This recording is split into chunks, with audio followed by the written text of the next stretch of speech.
Muy buenos días. Mi nombre es Juan Camilo Romero. Este es el episodio número 28 y filosoando.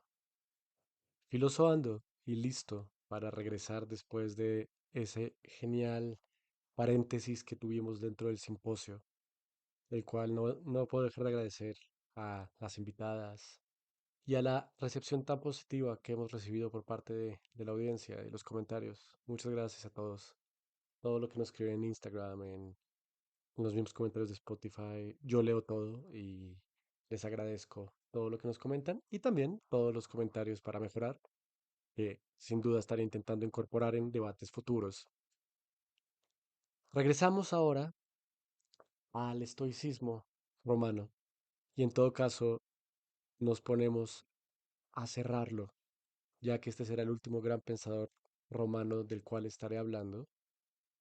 Y no puede ser nadie más que aquel autor que yo les dije en su momento, que era una de las figuras en las cuales yo pensaba cuando pensaba en filosofía, y es Marco Aurelio.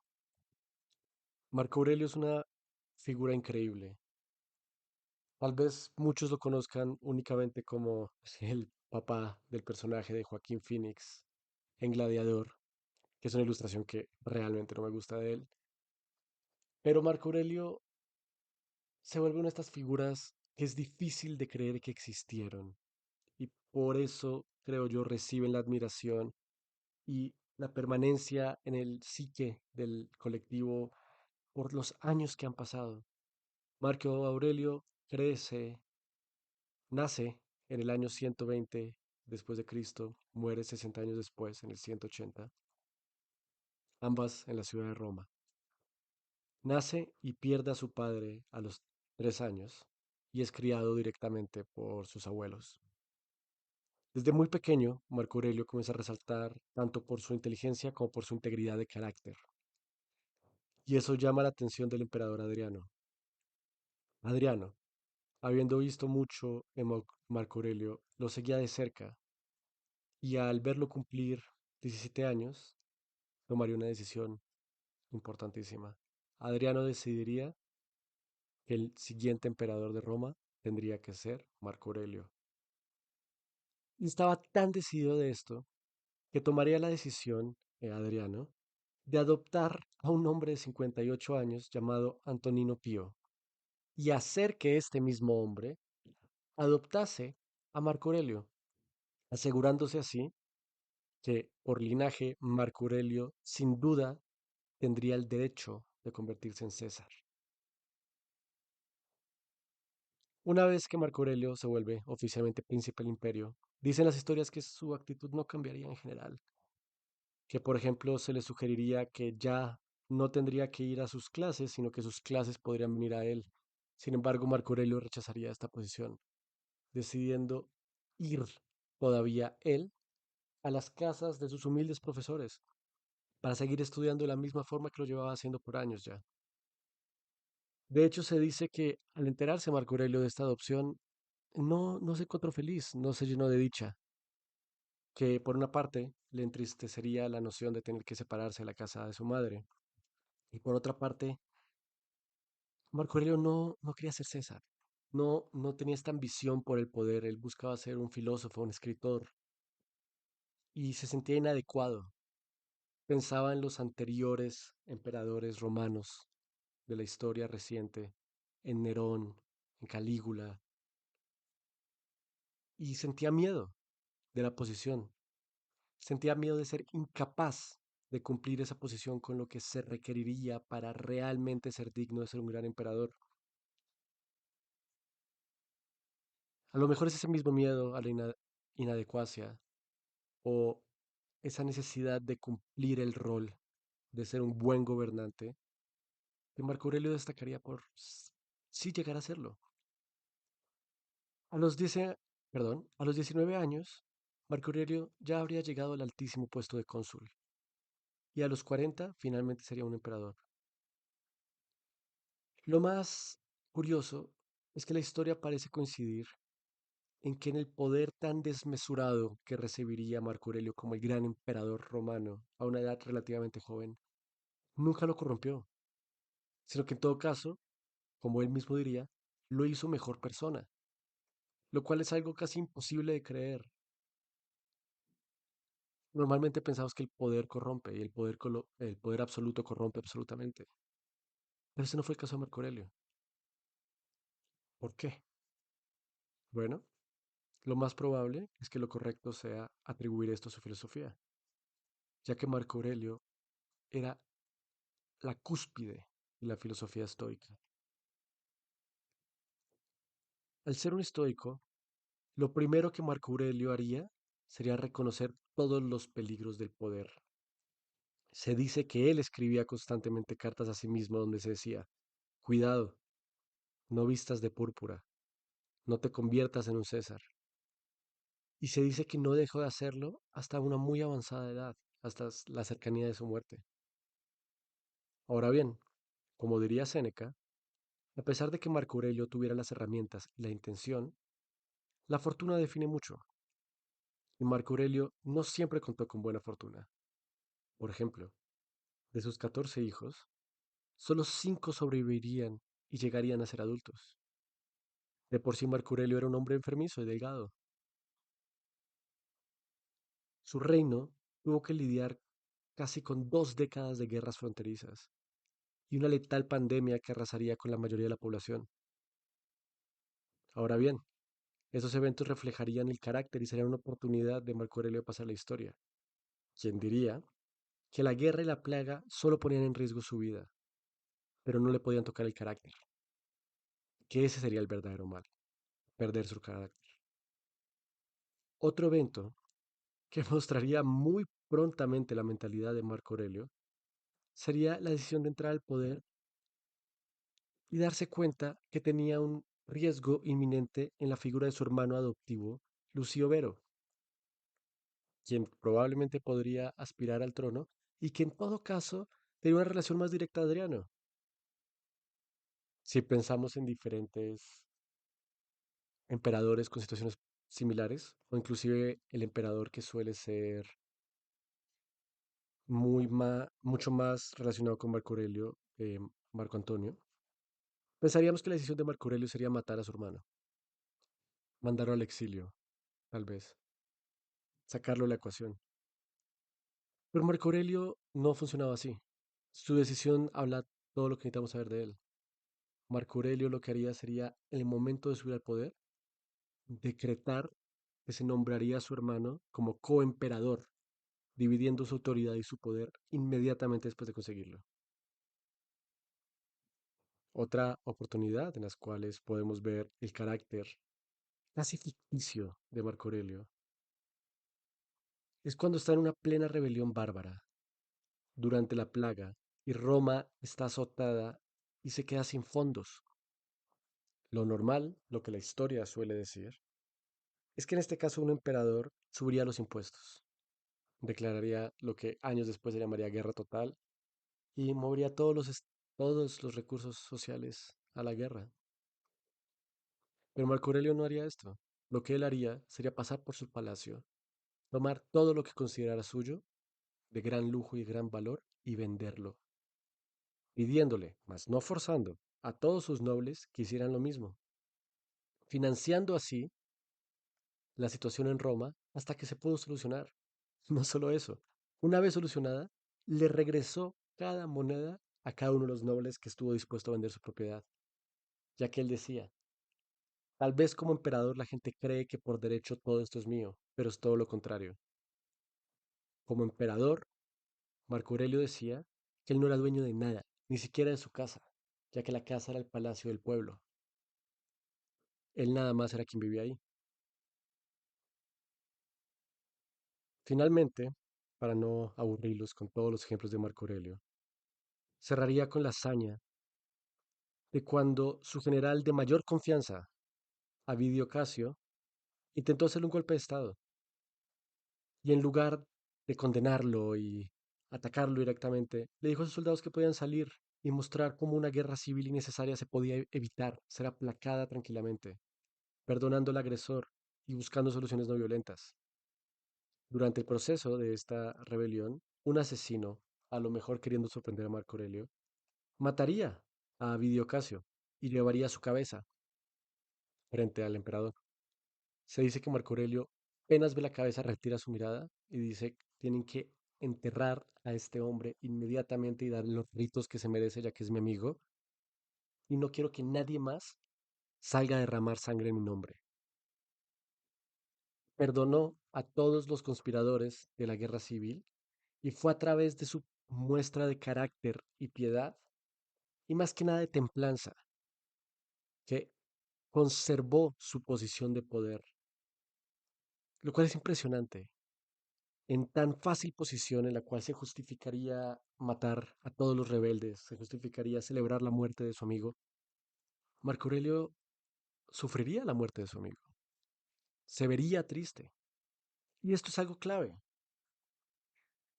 Uno tiende a caer en la trampa de Marco Aurelio de pensar en él como un hombre perfecto, como un hombre que no sentía tristeza, que no tenía duda, que veía con claridad el camino ante él.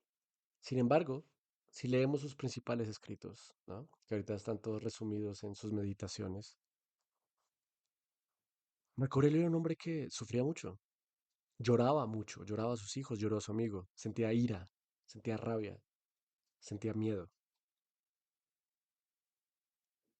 pero era un estoico de verdad. Ser estoico no se refiere a no sentir miedo, a no sentir tentaciones, a no sentir atractivo por el poder, por el dinero. Ser estoico y ser un buen hombre, en el término que utilizaría Marco Aurelio, se refiere a pesar de tener estas tentaciones, ser capaz de reconocerlas y no actuar en son de ellas. La virtud viene del rechazo de estas tentaciones, no de la ausencia de ellos. Un hombre perfecto que no duda, que no teme, que no se ve forzado a actuar contra su naturaleza por el bienestar superior, no es un hombre admirable. Un hombre admirable es uno que sí siente estas tentaciones, uno que sí tiene que tomar la difícil decisión y decide correctamente. Tal vez esto se puede ver más claramente en las dos grandes frases de Marco Aurelio. La primera lee, haz lo correcto, lo demás no importa. La segunda diría, no pierdas tiempo hablando de lo que debe ser un buen hombre, sé uno. Casi que me siento aludido. Aquí llevo 28 capítulos de un podcast hablando de lo que es ser bueno. Ahora tal vez lo que me debería poner a hacer es serlo, ¿no? Y este es el valor en leer a Marco Aurelio. Es ver que esto que se dice, que no se puede ser un gran hombre, que no se puede ser un político sin corromperse, que no puedes ser una persona virtuosa porque eres humano, no es real. Porque sí hay quien pudo. Claro, con influencia de fortuna. Claro, habiendo sido elegido directamente por un gran emperador, un autócrata, para regir. Sin embargo, lo fue. Marco Aurelio representa para muchos el verdadero rey filósofo que Platón tanto tiempo atrás habría predicado. Yo creo que Tolkien basaría, en mi opinión, la figura de Aragorn, del Señor de los Anillos, en Marco Aurelio, si tuviera que decirlo yo. Ahora bien, vamos a utilizar otra vez la obra de Hugo García Salvatecchi para dar un par de frases que podrían resumir el pensamiento de Marco Aurelio. Y si no, mínimo darles a ustedes un par de frases para disfrutar. Marco Aurelio, como ya habíamos dicho, es uno de los máximos representantes del estoicismo, pero él acentúa más los rasgos religiosos de la doctrina, la norma de acción y de consuelo. Su pensamiento se resume en las siguientes afirmaciones por García Salvatech. Describe al hombre como carne, espíritu vital y un yo que se gobierna a sí mismo. Debe tomar las riendas de su propia vida. En esto consistiría precisamente la parte divina del hombre.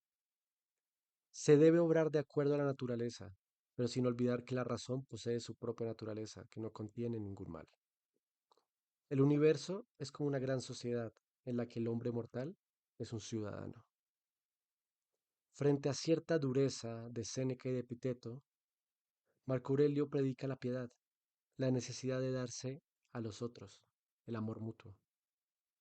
Marco Aurelio, en sus propias palabras, sintetiza su pensamiento de la siguiente forma. La duración de la vida humana es un punto, la materia un flujo perpetuo, la sensación un fenómeno oscuro, la reunión en las partes del cuerpo una masa corruptible, el alma un torbellino, la suerte un enigma, la reputación una cosa sin valor. En resumen, el cuerpo es río que corre, el alma, sueño y humo. La vida es una guerra, un alto del viajero. La fama póstuma es el olvido. ¿Qué es entonces lo que puede servirnos de guía? Una cosa y solo una, la filosofía. Qué hermoso, ¿no? Y en esta frase podemos ver varias influencias de diferentes pensadores del pasado. Por ejemplo, la materia del flujo perpetuo, como la base esencial del arjé de Heráclito. De hecho, la famosa frase de Heráclito de que nunca te puedes parar en el mismo río es retomada por Marco Aurelio y en todo caso es llevada más allá, ya que Marco Aurelio diría, un hombre no se puede parar en un río porque no es el mismo río y no es el mismo hombre. Yo les pregunto a ustedes, la verdad es que me gustaría extenderme más en Marco Aurelio, pero sus ideas son muy sintéticas, son muy claras. Son estoicas, es un hombre claro. Entonces prefiero voltear el micrófono en su dirección ahorita y preguntarles, ¿hay algún otro político en la historia de la humanidad que se haya acercado siquiera a lo que es Marco Aurelio? Yo me acuerdo cuando yo era pequeño, creciendo en Bogotá, me hablaban mucho de Antanas Mocus y de que podía él llegar a ser una figura similar a esta, un filósofo en el poder. Y en ciertos grados lo hizo muy bien, en otros no tanto. No me voy a meter en política. ¿Ustedes qué opinan? Esa va a ser la pregunta de hoy. Por otra parte, quiero decirles que últimamente hemos tenido una recepción increíble de ustedes. Hemos tenido mucho crecimiento, ya casi llegamos a las 1000 reproducciones. Nuestras páginas de Instagram, de TikTok y así andan creciendo, lo cual siempre es muy agradable. Y tenemos nuevos comentarios de ustedes. En particular, un par de comentarios que me resaltaron fueron yéndonos ya más atrás. En el capítulo 5 yo les preguntaba, después de hablar de Anaximandro, ¿qué es el apeirón? Y hace unos días el usuario Diego Alor 5 me contesta, el apeirón es la nada. Llega un punto en donde la única opción dual es existe o no existe. Entonces el origen de algo sería la nada misma. Es un punto interesantísimo. Y en todo caso es muy cercano a la doctrina religiosa, ¿no? La nada se crea de la... Perdón, el algo se crea de la nada. Y si sé eso o no sé es, para comenzar a ser, primero tengo que no haber sido. Eso, estimado, es el movimiento, es el cambio. También recibo varios comentarios, tal vez sin preguntas, del usuario Bitácora, Gloria Joya, celebrando ciertos episodios y se los agradezco mucho. Honestamente, para mí, yo comencé esta actividad como casi que una terapia y solo continúo porque me siento crecer y porque recibo estos mensajes de parte de ustedes y les agradezco muchísimo. Otra pregunta que recibimos, o más bien otra respuesta que recibimos a una pregunta previa, fue en el capítulo de Siddhartha Gautama, en el cual yo les preguntaba si han sufrido por causa del deseo. Y este usuario, que, Dios mío, IOB8ZJYTX17SIP2KMNCBG nos contesta que sí, que ha sufrido por amor. Vaya que todos lo hemos hecho, ¿no? Aquí entre nos desconfieso. Yo comencé este podcast después de una dura época de despecho, después de haber cortado una relación de 5 años. Pues recordemos lo que diría Siddhartha. El sufrimiento viene del deseo. Si sufrimos por amor, si de pronto tenemos que evaluar nuestro amor. A lo mejor sufrimos por el deseo del amor. Porque el amor, como lo pintaría Marco Aurelio, sería más dar que desear. Dejo ese comentario sobre la mesa para IOB8ZJY7RG YTX17 SIP2KM NCBG. Muchas gracias. La próxima semana, si todo sale bien, estaremos hablando del neoplatonismo. Un abrazo. Bye bye.